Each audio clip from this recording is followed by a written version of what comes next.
世界一わかりやすい比喩記の要点解説です。使い方の実演、解説の順でご紹介します。まずは早速使い方を見てみましょう。変装スキルで入場。通常攻撃ボタン長押し。共鳴解放ボタン光ったら共鳴解放。雪の時。共鳴スキル2回。通常攻撃連打。下がるがよい。油断してはならぬ。わらわの後ろに立つの。ゲージが溜まったら回避行動。通常攻撃3回。雪なる花たち霜突き落とす。通常攻撃ボタン長押し。どこを見ておる。共鳴解放ボタン長押しで強化共鳴解放。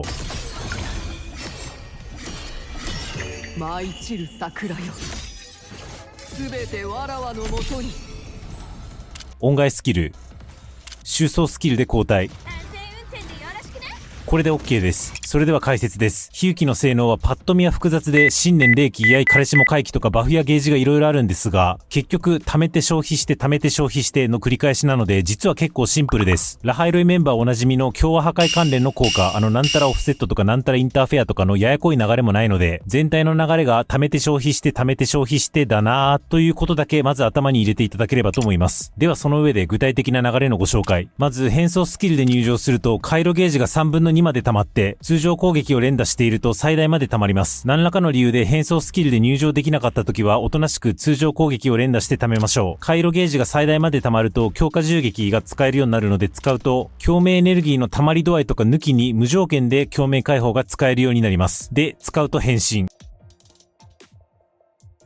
ここで固有のバフを獲得しますが、どうせ後で流れで消費されるものなので気にする必要ありません。説明割愛します。で、変身後は共鳴スキルが2回使えるので使いつつ、その後通常攻撃ボタンを連打すると、今度はちょっとおしゃれなゲージが溜まっていきます。おしゃれなゲージが溜まりきると、ゲージ上におしゃれなマークが3つつくはずです。で、次はちょっと珍しい操作なんですが、回避行動を1回取ると、居合の構えを見せます。攻撃ボタンをポチポチしてる時に回避ボタンを押せば構えは取ってくれますが、何もしていない時に回避ボタンを押しても回避行動を取ってくれず、居合に入りません。その時は1回攻撃ボタンを押してから回避ボタンを押すと構えを取ってくれます。そこから通常攻撃を3回やると3回突進します。おしゃれなマークが1個ずつ消費されるはずです。で、通常攻撃ボタンが光るので長押しすると強化銃撃が発動。そしてここまでで共鳴エネルギーが溜まっていれば共鳴解放ボタンが光るので長押しすると強化共鳴解放が発動します。こっちは普通に共鳴エネルギーが必要なので、もし溜まってなかったらもうちょっと殴って共鳴エネルギーを溜めてから強化共鳴解放をしましょう。この強化共鳴解放、ちょん押しでも長押しでも発動できるんですが、基本的に長押ししましょう。そっちの方が発動までに時間がかかることを勘案しても総ダメージ量が多いからです。で、最後に余っていた音階スキルを適当に使って、で、収装スキルを使って交代。収装スキルの効果は、結装効果がついた敵に対して凝縮ダメージ増加。結装効果ってなんやねんっていうのは後ほどお話しするとして、主な凝縮アタッカーは現状カルロッタぐらいしかいないので、今後のキャラに期待ですね。流れの解説は以上です。あんま流れについては言うことがないですね。が、流れの話とは別に把握しといた方がいいことが2つあるのでそれを紹介します。1つ目、知差と相性がいいことです。比喩記は知差と相性がいいんですが、これまでの説明だとそれらしき要素は全然なかったはず。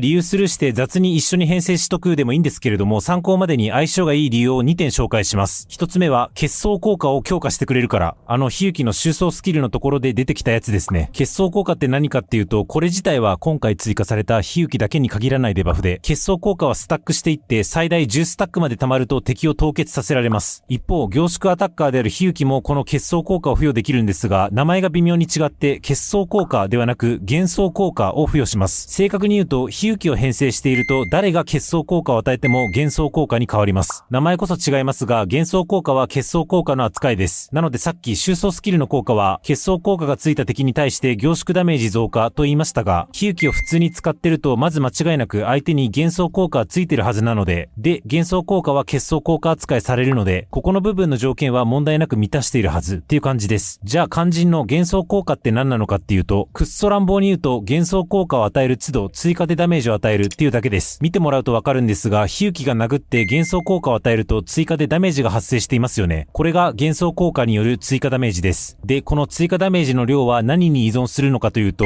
幻想効果の現在スタック数とは無関係で、幻想効果を貯められる最大スタック数に依存します。通常幻想効果はは最大10スタックまでしか貯められないので、今回のダメージ量はその10スタックに応じたダメージ量ということですね。で、ここでようやくチサの話が出るんですが、チサは幻想効果をはじめとした異常効果の最大スタック数を3増やせるという能力を持ちます。なので、チサを編成すると幻想効果の最大スタック数が13に増えます。で、幻想効果ってのは最大スタック数に応じたダメージを与えるので、幻想効果を与えた時のダメージ量がチサを編成した時だと増えるっていうことです。だから相性がいいんですね。単純に今溜まっているスタック数に応じてダメージ量が増えればわかりやすいんですけど、今溜まってるスタック数が関係ない上、最大スタック数によってダメージ量が変化するという謎の概念を持ち出すからわかりにくいですよね。ちなみに、じゃあ幻想効果のスタック数は関係ないねと思うかもしれませんが、これはこれで別の使い道があって、幻想効果のスタック数が10以上の時に居合の構えからのぶった切るやつをやると、スタックを全消費する代わりに敵が2秒間凍結します。この凍結、なんとボスにも効くというチート効果を持っています。この効果をうまく出し入れして戦うというよりは、火吹きブンブン回してる時に勝手に幻想効果のスタックが溜まっていって、気づいたら勝手に敵が凍結してるっていう感じになると思うので、おまけ効果として認識しておきましょう。どの技で幻想効果が何スタック溜まるかとか、その辺の話は割愛します。最後脱線しましたが、チサと相性がいい理由の一つ目、幻想効果を紹介しました。相性がいい理由の二つ目、白雪のサビのスタック数が増えるからです。これは火雪の固有能力で、チーム内キャラが結霜効果か虚滅効果を与えたとき、白雪のサビというバフが火雪に1スタック付与されます。結霜効果か虚滅効果を与えた判定というのは各キャラにつき最大で1回だけなので、バフの最大スタック数は3スタックです。で、このバフのスタック数に応じて火雪のダメージ量が増加します。さっき言った通り、火雪は自分自身で結霜効果を与えられるので、1スタックは貯められて、虚滅効果はチサが与えられますから、これによってもう1スタック貯められます。だから相性がいいっていうことです。こっちの仕組みはシンプルですね。なので、今後実装されるキャラについても、結霜効果か虚滅効果を与えるキャラが出てきたら、火雪と相性が良いと覚えておきましょう。補足解説1点目は以上です。補足2点目、火雪はまだ本気を出していない点。火雪はローテーションの最後の強化共鳴解放が非常に強くて、この強化共鳴解放は雪打ち回帰というバフを3スタック貯めていると最大火力になります。で、このバフは戦闘開始時に1回だけ1スタック貯められるのと、あと1ローテーションの中で1回だけやる強化銃撃によってもう1スタック貯められるんですが、そうすると最初のローテーションだけ2スタック、以降は1スタックしか貯められないので、3スタック貯め切った最強火力の強化共鳴解放が永久に打てませんよね。が、動画投稿時点ではそういうもんです。今後実装されるキャラで解決すると思います。解説は以上です。なお、おすすめ音楽とか育てるスキルの優先度は、せっかくゲーム内の攻略サイトに記載があるんだからそっちを見ようの精神で割愛します。いかがでしたでしょうか？名調界隈の攻略動画はパワポとか数字とか使ってどちゃくそ丁寧に作られており、好きなキャラをいい感じに使えるようになりたいだけなんだよなという私みたいなライト勢にはちょっと味が濃すぎる印象があったので、伝える範囲や深度を私なりに厳選してライト勢向けに動画を作りました。リナシータ以降のキャラは全員分作ってますし、今後実装するキャラも基本的に同じようなあっさり味の攻略動画を作ってまいります。今後のキャラの解説動画やストーリー感想動画の方もお見逃しのないようチャンネル登録よろしくお願いします。今回のキャラの使用感、動画への忌憚のないご意見感想をぜひコメントください。お次なし。